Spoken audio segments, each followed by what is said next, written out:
जय श्री हरि विष्णु भगवान की जय। प्रिय भक्तों, आज दिन विशेष है। कई सालों बाद सावन के सोमवार के दिन ही विधि योग में कामिका एकादशी का व्रत है। इसलिए जो मनुष्य श्रद्धा के साथ इस कथा का श्रवण करता है वह सभी पापों से मुक्त हो विष्णु लोक में जाकर वास करता है। विष्णु पुराण के अनुसार भगवान श्री कृष्ण युधिष्ठिर को कामिका एकादशी की महिमा बताते हुए कहा। उस एकादशी का नाम तथा उसकी विधि क्या है? इसमें कौन से देवता की पूजा होती है? श्री कृष्ण भगवान ने बोले, हे राजन, मैं इस एकादशी की कथा कहता हूँ, ध्यान पूर्वक सुनो।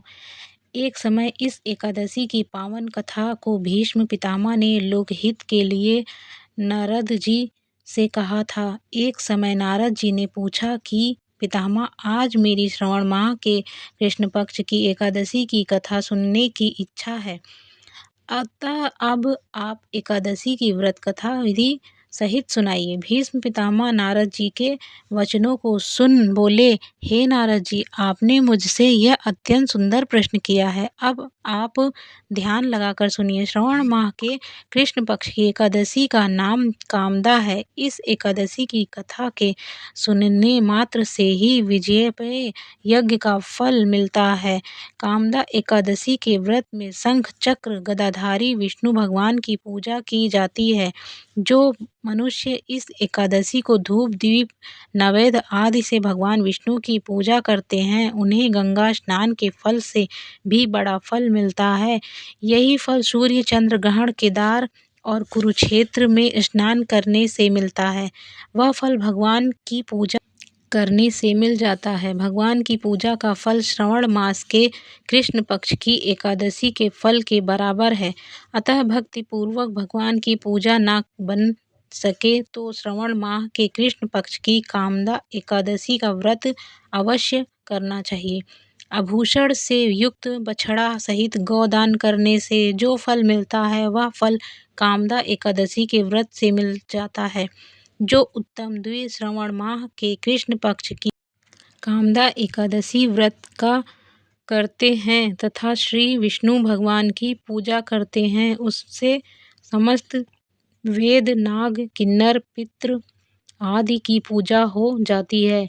हे नारद, स्वयं भगवान ने अपने मुख से कहा है कि मनुष्यों को अध्यात्म विद्या से जो फल मिलता है उसे अधिक फल कामदा एकादशी का व्रत करने से मिलता है।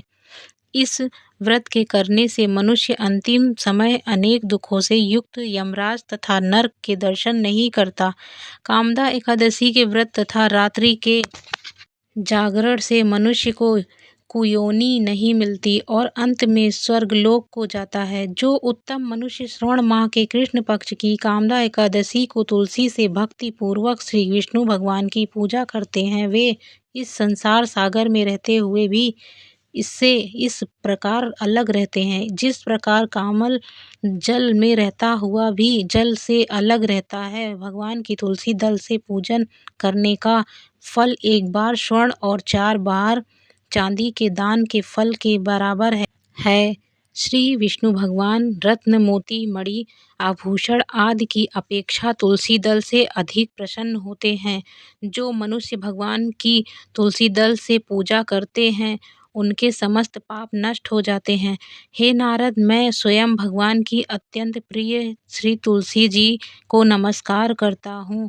तुलसी जी के दर्शन मात्र से मनुष्य के समस्त पाप नष्ट हो जाते हैं और शरीर के स्पर्श मात्र से मनुष्य पवित्र हो जाता है। तुलसी जी को जल से स्नान कराने से मनुष्य की समस्त यम यातनाएं नष्ट हो जाती हैं। जो मनुष्य तुलसी जी को भक्ति पूर्वक भगवान के चरण कमलों में अर्पित करता है उसे मुक्ति मिलती है। जो मनुष्य एकादशी के दिन भगवान के सामने दीप जलाते हैं उनके पितृ स्वर्गलोक में सुधा का पान करते हैं।